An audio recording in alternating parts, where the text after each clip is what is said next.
welcome to the court of the Edijester. Right, okay, for today we've got something glorious to get your peepers round. So, become a warrior teacher, subscribe, usual stuff, right? Let's move on. Now, in Unheard magazine, written by Joan Smith, Oxford Literary Festival faces growing trans backlash, right? And you can see a picture there, Never Stop Fighting, with some people wearing that execrable bloody flag.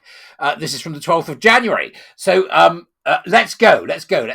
Okay, link in the Dubras as usual. Get ready for foot stamping. Isn't that a song?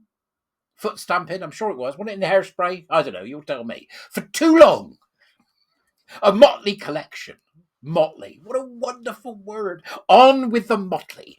Motley collection of trans activists and green zealots have only needed to threaten to withdraw from literary events, and the organisers have taken fright.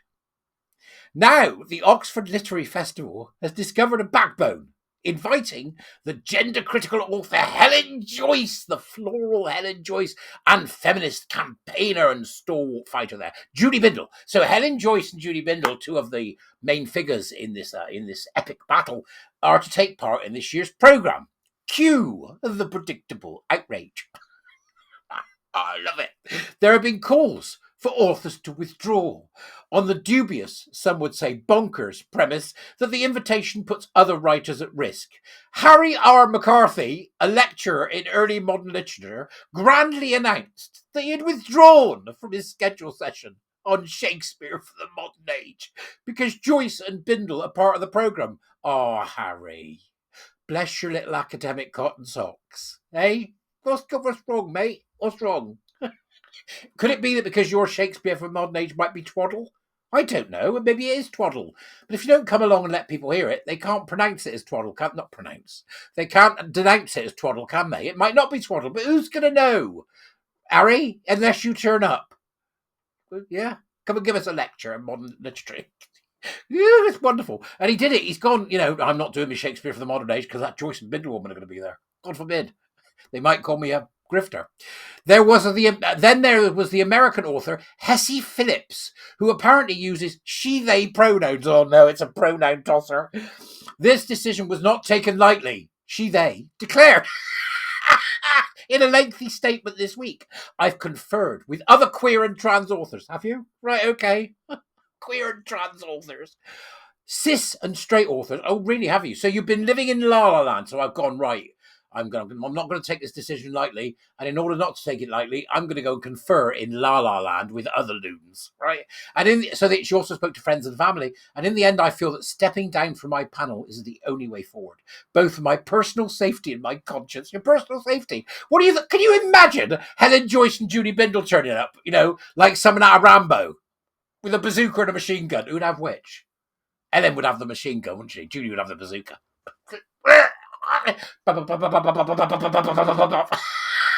My own personal safety. You really are a bunch of fools. Do you know that? At one level, it's hard to take this nonsense seriously. But the reference to personal safety implies that the mere presence of gender-critical authors in the same city as adherents to the cult of identity politics puts the latter in danger. It's a disgraceful slur, as is the suggestion that Joyce and Bindel are calling for the eradication of an entire class of human beings. Phillips has also smeared the organisers of the festival, accusing them of prioritising hate speech over the safety of LGBTQ plus speakers and attendees. It's intended, I suspect, as a warning to other festivals of what to expect if they dare to platform heretics.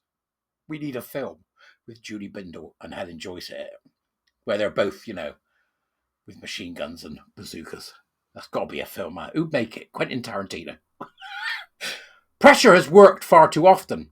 Last year, the Hay and Edinburgh book festivals announced they were suspending sponsorship from a company deemed unacceptable by activists against climate change and Israel's conflict in Gaza. The Cheltenham Literature Festival went so far as to compare a belief in biological sex with racism and homophobia. The bullies appear to be firmly in charge, as organisers in effect ceded a veto to groups of people who regard themselves as more important than anyone else. Signs that the mood is changing, swinging against censorship disguised as inclusion, has evidently come as a shock. When gender warriors obsess about threats to their safety, they're actually revealing that they can't bear to be challenged. They've got used to mixing with people who stroke their egos. Yeah, that's not all they stroke when they get together. I can tell you now. Bunch of weirdos. And don't question the ludicrous claims that their lives are in danger. The Oxford Festival must have anticipated this reaction. If it stands firm, it's to be hoped that others will stop giving in to the insidious form of authoritarianism. In countries such as Russia and Iran, writers face genuine threats to their lives. Literature in this country can survive the hissy fits of activists and will be all the healthier for it. Oh, Joan, what a wonderful article, Joan. Thank you so much to Joan Smith for writing this article, which has given me immense pleasure this morning. Absolutely immense pleasure. But it's what's interesting to me, and this is what I want to hear from you about. What's interesting to me is that when we look at the history of all this EDI, DEI, trans, bloody critical social justice, woke cobblers, right? When we actually go down and look at the history of it, you'll find that when the original academics disciplines fell, that one of the first to fall, alongside women's studies, which fell to gender studies, one of the first to fall when the infection began was literature. Literature was one of the first to fall because they knew, these people that did this, these academics that did this, they knew that the control of language was everything. They knew that by controlling the language, they could bring about their utopia, because they were still pissed off that Russia fell in the 80s after the Cold War. Disgruntled Trotskyists, as I called them, I think, once, when I was on an interview with Graham.